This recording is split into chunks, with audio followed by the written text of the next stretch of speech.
Okay guys, so flying arm bars, this is the way I always teach it to new guys, because the thing with flying arm bars is you just need confidence. So I always do it in stages, and how we're going to start is with just by jumping guard, okay? So with our partner here, he's going to start by controlling the collar. So already he's in prime position to be arm barred, okay? So I'm going to go ahead and make an elbow grip on here. You can do it up on the sleeve. I find it, when you're here on the elbow, it's a little bit harder for him to pull the arm away.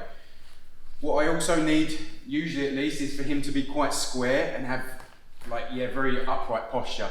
If he's staggered stance, this can be a little bit trickier for jumping guard because one of the hips can be a little bit further away. And if he's like really low, there's no space for me to jump under, okay? So if that is the case, if his hips are away a little bit and he has got a staggered stance, if you go staggered, if he's got this leg back, I want to square that one up. So I'm going to circle away from it, pull, and then that's going to square him up. If he's quite low, I'm going to do the same thing, but like really shake at the same time. So if he wants to continue being snapped down like this, cool, okay? Normally people don't like this position, yeah, and they start to build their posture a little bit. So this is exactly what we want, okay? So we want the arm already extended. I have a collar grip as well. My collar grip is up in line with the shoulder. That's going to help break his posture. That's quite important, okay? You can't have this low grip here. His head has to drop down with me. So he's going to be square for the purpose of just a drill. When you do this, you need a good partner. They're going to bend their knees and just sit a little bit, okay?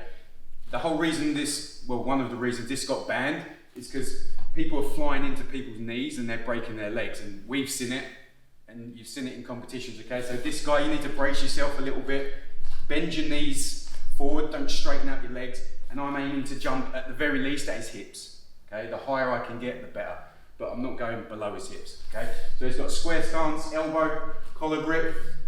This is the arm that is extended, and I'm gonna arm bar. So this leg is gonna jump first, okay? So it's 1, 2, I'm just gonna close my guard around him. He's gonna be a good partner and just carry my weight, okay? And just get used to hanging a little bit, okay? I wanna eventually break his posture. So if he's got one leg back, he put this leg back, that's absolutely fine.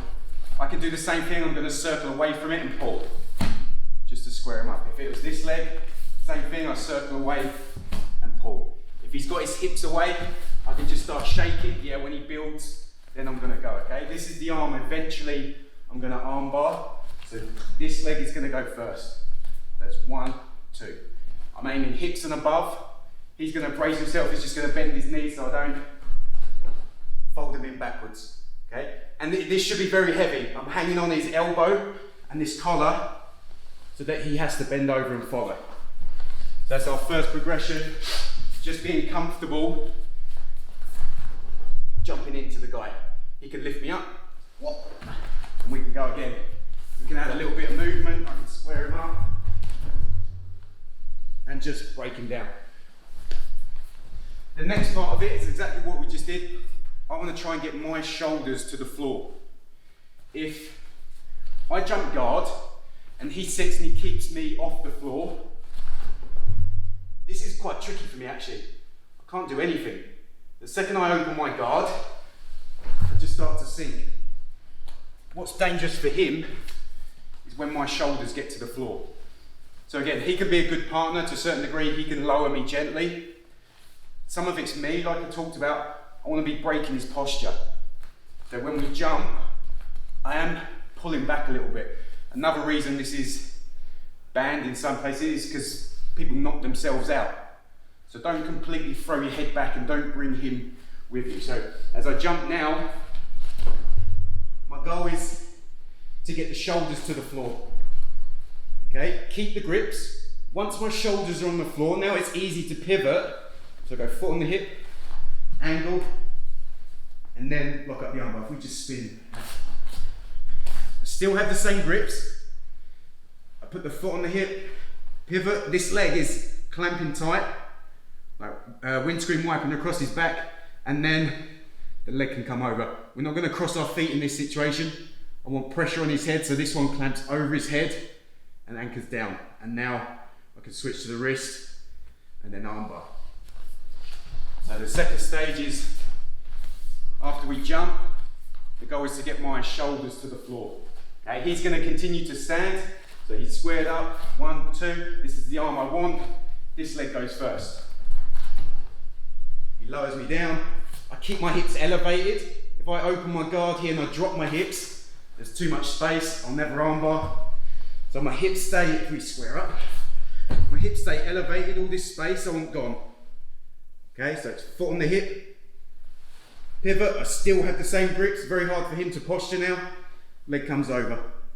Don't cross the feet in this situation.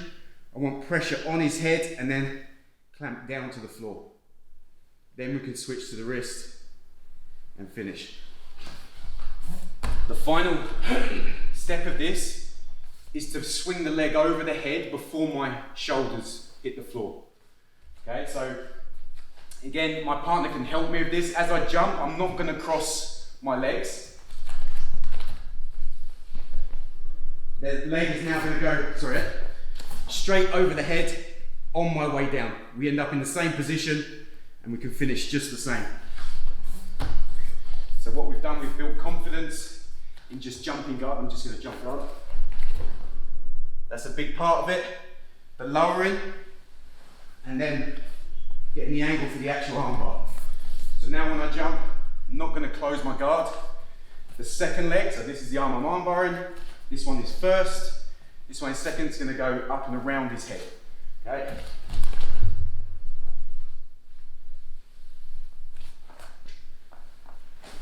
On the other side.